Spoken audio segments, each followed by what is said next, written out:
اور اللہ ذو الجلال نے اپنے پیغمبر کو اس لیے کہا کہ کسی بھی طریقے سے امت کو جمع کرنے کا یہ کام صحابہ کرام کو سمجھایا جائے، اور آپ صلی اللہ علیہ وسلم نے ایسا کیا،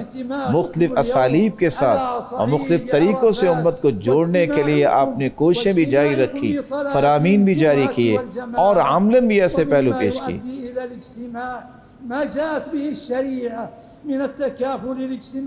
اور اسی طرح اللہ ذو الجلال نے اپنے پیغمبر کے ذریعے تکافل اجتماعی کا پہلو پیش کیا کہ اگر کوئی کمزور ہے تو اس کی کمزوری کو دور کرنے کے لیے صدقے کا حکم دیا کہ معاشرے کے اندر کوئی کمزور نہیں رہنا چاہیے، سب لوگ خوشی میں شریک ہو سکیں، سب لوگ اچھی زندگی گزار سکیں۔ اور اس دن کو یاد کیجئے، اس سے پہلے صدقہ کیجئے جس دن کسی کی کوئی سفارش قبول نہیں ہوگی اور نہ ہی کسی کا کوئی عہدہ اس کے کام آئے گا۔ اس سے پہلے یہ خرچ کرو ان لوگوں پر جو مجبور ہیں، جو فقراء مساکین ہیں۔ اور اللہ ذو الجلال نے اس لیے فرمایا کہ مومن مومن کے بھائی ہیں، اور اللہ سے ڈر جاؤ تاکہ تم پہ رحم کیا جائے۔ اس لیے امت کی ہر فرد کی ذمہ داری ہے کہ اپنی اولاد کی تربیت انہی نقوش کے مطابق کرے، کیونکہ یہ امت واحدہ بن جائے۔ اس لیے اللہ ذو الجلال نے فرمایا یہ ہے صراط مستقیم جس کی طرف میں بلاتا ہوں، اور سیدھا راستہ ایک ہی ہے، مختلف راستوں کی طرف نہ جاؤ، وہ راستے شیطان کے راستے ہیں۔ اللہ کا دیا ہوا راستہ ہی صراط مستقیم ہے جس پہ اپنی اولادوں کو چلاؤ۔ اسی طرح اللہ ذو الجلال نے حکم دیا کہ اپنے حکمرانوں کی بات سنو بھی اور اطاعت بھی کرو۔ اللہ ذو الجلال کا فرمان ہے کہ تم ایمان کا دعویٰ کرتے ہو تو اللہ کی اطاعت کرو اور رسول کی اطاعت کرو اور ولی الامر کی اطاعت کرو۔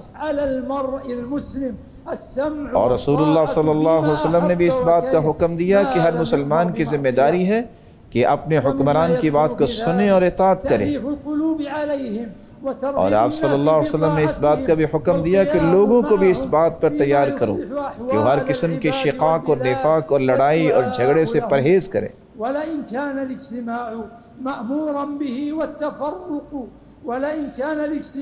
اور اگر اس بات کا حکم اللہ نے دے دیا ہے کہ اجتماعیت کو پسند کرو اور تفرقے بازی سے بچ جاؤ، تو یہ ایک حقیقت آج کھل کے سامنے آ رہی ہے جس کو محسوس کرنا چاہیے۔ دیکھیں پوری دنیا جو ہے وہاں سے لوگ اکٹھے ہیں، یہی اجتماعیت کا سبق دینے کے لیے اللہ ذو الجلال نے اکٹھا کیا ہے۔ جس طرح تم یہاں اکٹھے ہو، اپنی اپنی جگہوں پہ جا کے بھی تمہیں اس اتحاد کو ہی پروان چڑھانا چاہیے۔ اے مسلمانوں کی جماعت، میں آپ سے یہی کہوں گا کہ آپ اللہ ذو الجلال سے ڈر جاؤ اور تقوی اختیار کرو۔ آپ اس بات سے بچے کہ آپ فتنے کا حصہ بنیں، اور جو دین کی دعوت دینے والے ہیں ان کو گرانے کے بارے میں کوشش نہ کریں، ان کو مضبوط کرنے کی کوشش کریں۔ رسول اللہ صلی اللہ علیہ وسلم کا فرمان ہے، جب صحابہ کو بھیجا تو ابو موسیٰ اشعری اور معاذ ابن جبل کو کہا تھا کہ تم اتفاق سے دعوت دینا، تطاوع ولا تختلف، اختلاف نہ کرنا، تمہاری بات ایک ہونی چاہیے۔ اور اللہ ذو الجلال نے اس لیے قرآن مجید میں فرمایا اگر جھگڑا ہو جائے دو مسلمانوں کی جماعت میں تو صلح کروا دو،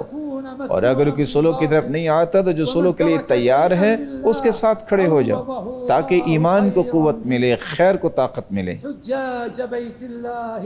اے حج کرنے والوں، رسول اللہ صلی اللہ علیہ وسلم جب اسی میدان عرفات میں آئے تھے تو آپ صلی اللہ علیہ وسلم یہاں تشریف لائے، انہوں نے خطبہ دیا تھا، اور پھر آپ نے 2 رکعت نماز ظہر کی پڑھائی اور آپ نے عصر کی نماز 2 رکعت پڑھائی۔ پھر آپ صلی اللہ علیہ وسلم عرفات کے میدان میں اللہ کے سامنے دعائیں کرتے رہے یہاں تک کہ سورج غروب ہو گیا۔ پھر آپ صلی اللہ علیہ وسلم مزدلفہ کی طرف روانہ ہو گئے، اور آپ نے جاتے جاتے حکم دیا کہ السکینہ السکینہ، آپ آہستہ آہستہ سکون سے چلو، اور ساتھ یہ فرمایا کہ یہ سواری کو دوڑانا کوئی نیکی نہیں ہے، سکون سے جاؤ تاکہ کسی کو کوئی تکلیف نہ ہو۔ پھر آپ صلی اللہ علیہ وسلم نے مزدلفہ پہنچ کر مغرب کی 3 رکعتیں پڑھیں، اور آپ صلی اللہ علیہ وسلم نے پھر عشاء کی 2 رکعتیں پڑھائیں۔ پھر آپ وہاں آرام کے لیے لیٹ گئے، پھر جب صبح ہو گئی صبح کی نماز پڑھائی اور جب اچھی طرح روشنی ہو گئی پھر آپ صلی اللہ علیہ وآلہ وسلم مینا کی طرف روانہ ہوئے۔ آپ نے جا کے کنکریاں ماری اور آپ نے جا کے قربانی کی اور اپنے بالوں کو منڈوائے، اور آپ صلی اللہ علیہ وسلم نے پھر طواف کیا اور سعی کی، اور حکم یہ دیا کہ یہ راتیں جو ہے 10 اور 11 اور 12 کی راتیں یہ مینا میں گزاریں۔ آپ صلی اللہ علیہ وسلم نے اس بات کی اجازت دے دی تھی کہ جو عذر والے ہیں ان کو اجازت ہے کہ وہ ایک ہی دن کنکریاں مار لیں، اور 13 تاریخ تک حاجیوں کو یہاں مینا میں رہنا ہوگا، لیکن اگر کوئی 12 تاریخ کو مغرب سے پہلے وہاں سے نکل آئے تو اس کے لیے اجازت ہے۔